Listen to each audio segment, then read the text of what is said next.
세계 경제의 심장이라고 불리는 미국 뉴욕의 월스트리트에서 월가의 황제라고 불리는 사람이 있습니다. 그는 바로 JP 모건 체이스의 회장 겸 CEO 제이미 다이먼입니다.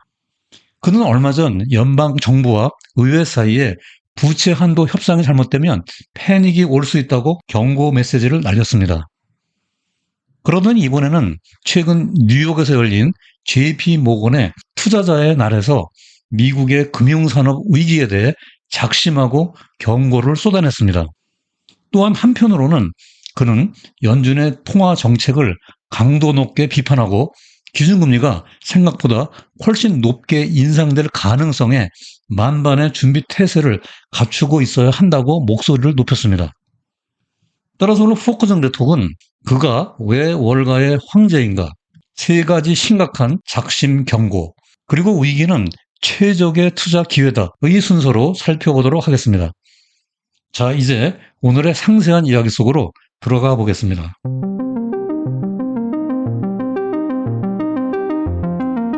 안녕하세요. 포커스 네트워크의 우보 박사입니다.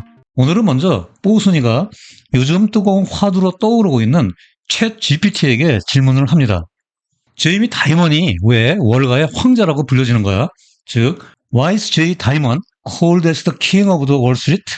똑똑한 챗 GPT는 다음과 같이 네 가지 이유를 들며 대답했습니다.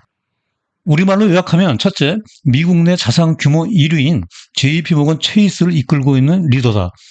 둘째, 글로벌 금융위기 때 베어 스턴스를 인수하여 위기를 극복한 해결사로서 평판이 나 있다.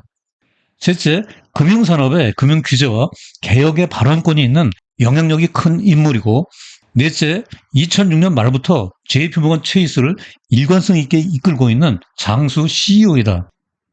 참고로 챗 GPT는 월가의 황제란 공식적인 호칭은 아니고 별명이라고 첨언하고 있습니다. 지난 5월 22일 뉴욕에서 JP모건의 투자자의 날, 즉 인베스터 데이 행사가 열렸습니다. 이날 CEO인 제이미 다이먼이 회사의 현황, 즉 펌 오버뷰를 발표했는데요. 이 자리에서 다이먼은 경제의 오프사이드가 항상 존재한다고 말문을 열었습니다. 원래 오프사이드란 축구 경기에서 두 번째 최종 수비수보다 골대 가까이에 위치해서 공격을 하는 경우에 내려지는 반칙이죠. 그런데 경제 또는 좁혀서 금융산업에도 여기 노란색 선을 넘는, 즉 정도가 지나친 시장 플레이어들이 있다는 재미있는 비유입니다. 그러면 다이먼이 오프사이드라고 표현한 말이 무엇일까요? 여기 CNBC 보도 기사에 따르면 다이먼은 투자자의 날 모두 발언에서 치솟는 상업용 부동산 대출이 몇몇 은행들을 위협할 것이라고 경고했습니다. 구체적으로 내용을 살펴보면 상업용 부동산이 대출자에게 문제가 될 가능성이 가장 높고 부동산이 은행권에서 오프사이드가 될 것이다. 또 특정 지역 사무용 부동산, 건설 자금이 오프사이드가 될 수 있는데 모든 은행에 문제가 되지는 않을 듯하다라고 설명했습니다. 여기서 모든 은행이 아니고 몇몇 은행이라는 것은 상업용 부동산 대출이 과다한 특히 중소형 지역 은행들을 의미합니다. 다음 슬라이드에서 상업용 부동산 대출의 문제점을 좀 더 구체적인 데이터로 살펴볼까요? 먼저 여기 왼쪽 그래프를 보면 총 대출 중 중소형 은행의 점유율이 38%에 불과한데 상업용 대출 점유비는 67%에 달하고 있는데요. 이는 미국 대출 시장에서 3분의 2에 달하는 상업용 부동산 대출이 중소형 은행 창구를 통해서 나갔다는 의미입니다. 주택담보대출은 전체 평균과 비슷하고요. 신용카드와 오토로는 평균보다 적습니다. 다이먼의 말대로 표현하자면 중소형 은행들이 상업용 부동산 대출에서 적정선을 넘어 오프사이드 반칙을 범한 것입니다. 상업용 부동산 대출의 심각성은 날로 증가하는 공실률에 있습니다.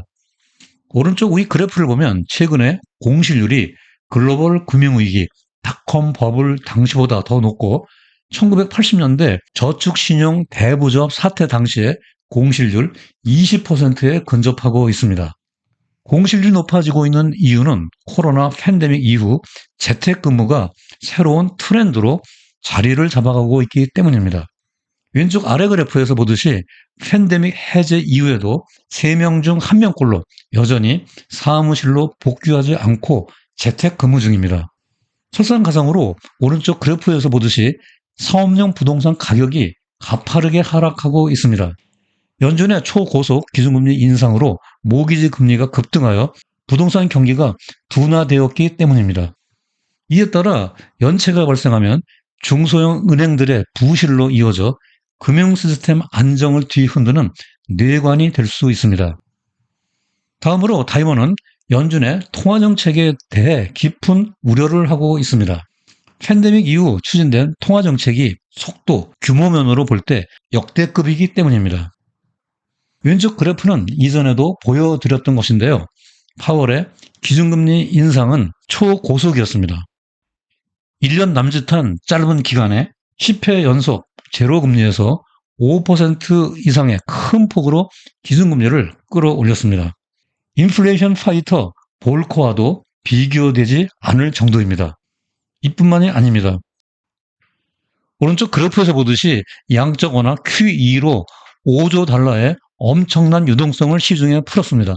총 자산이 9조 달러에 달한 후 양적 긴축 QT로 돌아서서 한 달에 900억 달러씩 다시 빨아들이고 있습니다. 이러한 규모와 속도의 QE와 QT는 종전에는 볼 수 없었던 것입니다. 정도가 지나쳐 선을 넘으면 오프사이드가 될 수 있습니다. 그러면 왜 그런지 한번 살펴볼까요? 여기 그래프에서 보듯이 청색선 연준의 총 자산이 주황색선 상업은행의 예금의 변화 추세가 같은 방향으로 움직이고 있는 것을 확인할 수 있습니다.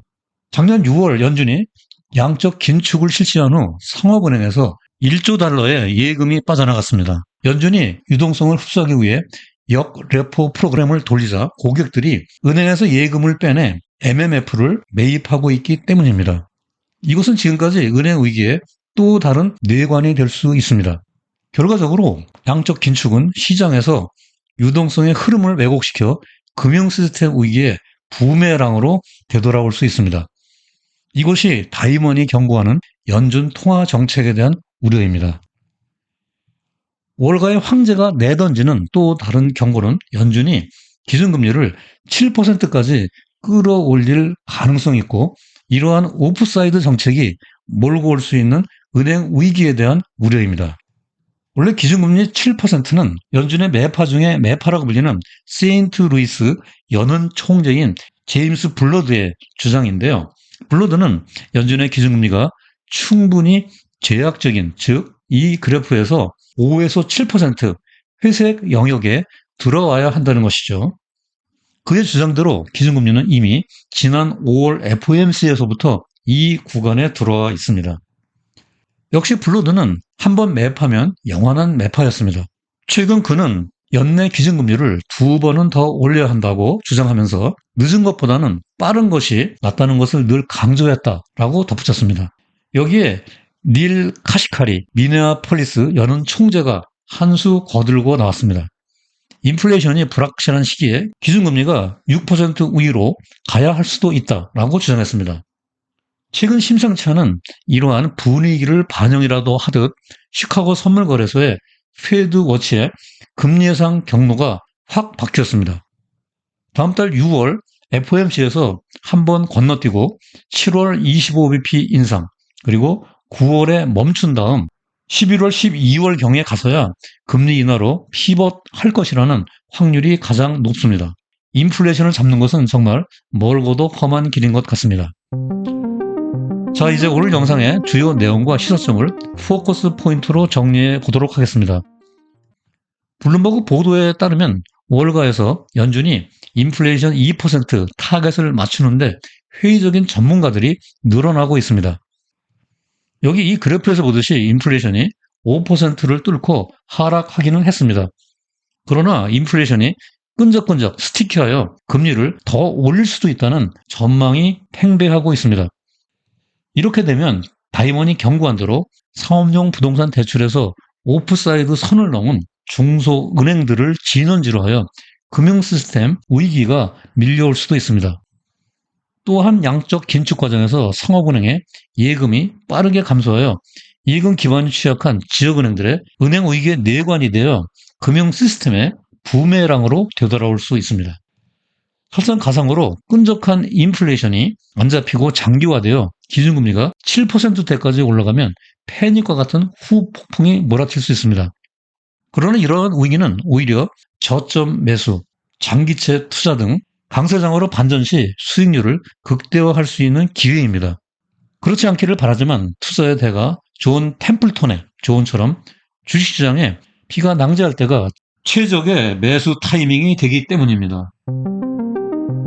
포커싱 레톡은 매번 영상의 방송 전체 대본을 블로그 우보의 경제나무에 업로드해드리고 있습니다. 먼저 영상을 시청하신 후 아래 블로그에 접속하면 콘텐츠의 구체적인 데이터 확인과 세부 내용에 대한 리뷰가 가능합니다. 영상 자막 대신에 많이 활용해 주시기 바랍니다. 오늘 영상이 도움되었다면 구독과 좋아요 부탁드리고요. 다음에도 여러분들의 경제 지식을 넓히고 투자 생활에 힘과 도움이 되는 유익한 영상으로 또다시 찾아뵙겠습니다. 오늘도 지금까지 끝까지 시청해 주셔서 대단히 감사합니다.